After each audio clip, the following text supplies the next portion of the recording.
ক্ষমতা আছে না নাই? আছে না নাই? ক্ষমতা নিয়ে মাজার শরীফে শুয়ে আছে। আচ্ছা, এই কথা বলে আল্লাহর ওলি চলে গেলেন। আল্লাহর ওলির জায়গায় আল্লাহর ওলি চলে গেলেন। বাদশা বিকাল বেলায় বাড়িতে গেলেন।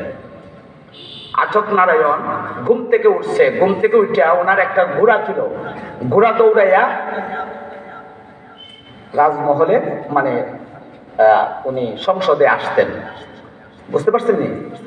ঘোড়ার ঘরে যখন দরজা খুইলা ঘোড়া খুলতে গেছে, ঘোড়ারে আনতে গেছে, গিয়া দেখে ঘোড়া তো ঘোড়া না, ঘোড়া ভাগ হইয়া রয়েছে।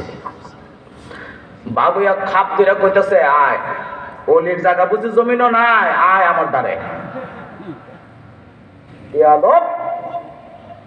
অলিরে সম্মান দিতে জানোস না? এটা আল্লাহর অলি। জমিন আল্লাহর অলিদের জন্য ঠিক আছে, আসমানের কোনো ফিলার নাই।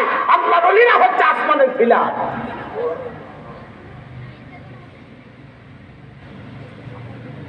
বেড়ায় বাঘ দেখা ভয় পাইছে, পেছনের রাস্তা দিয়ে পাতলা পায়খানা শুরু হয়েছে। কাঁপতে কাঁপতে ঘরের ভিতরে ঢুকছে। বিবি সাহেব কয়, কি হয়েছে বাদশা, কি হয়েছে?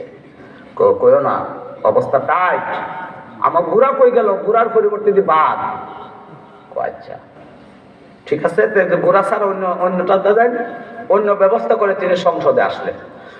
এখন সংসদে বাদশা আচক নারায়ণ যে চেয়ারে বইব, এই চেয়ারটা মধ্যে দেখা যায় ওগুলা সাপ, নিচে টুট নিচে আর উপরের টুট ওই ছাদে। হা করে রয়েছে, জিব্বাটা বাইর করে বলতো, যেমন ডাক্তার সাথে আয়, পেটের ভিতরে ঢুকা মুতরে বাদশাগিরি ছুটামু আয়। এত বড় সাপ দেখিয়া কাঁপতে কাঁপতে পাতলা পায়খানা করতে করতে দৌড় লইছে। আচ্ছা যাও।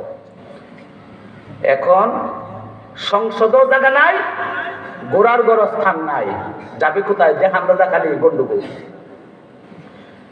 বিবি সাহেব মহিলা ছিল, কিন্তু মহিলা হলো ইসলাম ধর্মের অনেকগুলো বই পড়তো, ইসলাম সম্পর্কে তার ভালো একটা ধারণা আছে।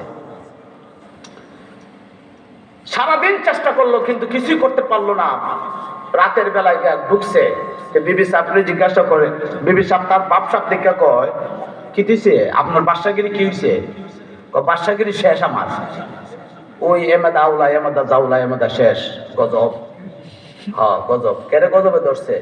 অতদিন বাদশাগিরি করছেন, জামাল হয়েছে না, আজকে রাত হইয়া জামাল হইলো কেন? কোন ঘটনা ঘটাইছে হি দেখো, বিপদটা কেমনে দেখতে আনছে হি দেখো, আসল দেখো, গোপন দেখতো না আমার দ্বারে। বাদশার বিপদ দেখে এখন নারী বাঁচতেই পারতাছি না, আসল কতটুকু এলাই। বিবি সাহেব কইতাছে, বিবি সাহেব গতকাল ছদ্মবেশী একজন দরবেশ ফকির মানুষ আমার কাছে যাই নামাজের বিছানা বিছাইবার একটু জায়গা চাইছিল, আমি তাইলে জায়গা দিছি না। তাই কইছে আগামীকাল থেকে খেলা শুরু হবে, এই দেশের মালিক কি তুমি না আর কেউ আছে? এই তো সাইডা লাইছেন আপনি। এই বেটার শুনছে তোর বাপের বাপ, তুই বাদশাহ কিছ? তোর মতো বাদশার জন্ম দেয় এরা। এটা মুসলমান ফকির, আল্লাহর সাথে সম্পর্ক। অতএব এই মুসলমান ফকিরের কাছে যতক্ষণ পর্যন্ত ক্ষমা না চাইবে, ততক্ষণ পর্যন্ত এই জমিনে তোমার আর বাদশাগিরি চলবে না। ভারত উপমহাদেশে পৃথ্বীরাজের মতো পাষাণ্ড কাফির, কুত্তা কাফিরকে আপনার হটাইছিলেন আমাদের আল্লাহর আউলিয়া, আমাদের খাজায়ে খাজাগান সুলতানুল হিন্দ গরিবে নওয়াজ খাজা আজমিরি মাইনুদ্দিন চিশতি রাহমাতুল্লাহ আলাইহি। ঠিক না বেটি? 90 লক্ষ বিধর্মীকে মুসলমান বানাইছিলেন। মুসলমান বানাইয়া আজ ভারত উপমহাদেশের আধ্যাত্মিক বাদশা হইয়া রওজাতে শুয়ে আছেন। ঠিক না বেটি? এই বাংলার জমিনে আজ থেকে প্রায় 700 বছরের আগে হযরত শাহজালাল মুজাহিদিয়ামি নিয়ে এসে গোবিন্দকে তাড়াইয়া এই দেশে ইসলাম কায়েম করেছিলেন। ঠিক না বেঠি? কোন মোল্লা মুন্সি মৌলবী, ও মৌলবী তখন মাদ্রাসা ছিল না, তখন হাফিজি মাদ্রাসা ছিল না, কেরাতের মাদ্রাসা ছিল না, তখন কোন মৌলবী ছিল না, মৌলবীর অস্তিত্বই ছিল না। তখন অস্তিত্ব ছিল আউলিয়া কেরাম। আউলিয়া কেরাম এই দেশ স্বাধীন করার কারণে ওই যে 360 আউলিয়ার মধ্যে তৈয়ব সাইলানী রহমাতুল্লাহ আলাইহি সহ বাবা শাহজালাল, শাহপরান, শাহ মাকদুম, এই সমস্ত কেল্লা শহীদ, এই সমস্ত আউলিয়া কেরাম এই জমিনে আসার কারণে মানুষ মুসলমান হয়েছে, মসজিদ হয়েছে, মাদ্রাসা হয়েছে। এখন মৌলবীরা মাদ্রাসায় লেখা পড়ে মৌলানা হয়ে মানুষের ঘরে মুরগের রান খাওয়া আর পকেট বইরা 50,000 আর 1 লাখ টাকা নেওয়া যোগ্যতা অর্জন করছে আউলিয়াদের উসিলায়। ঠিক না বেটি? ঠিক না বেটি?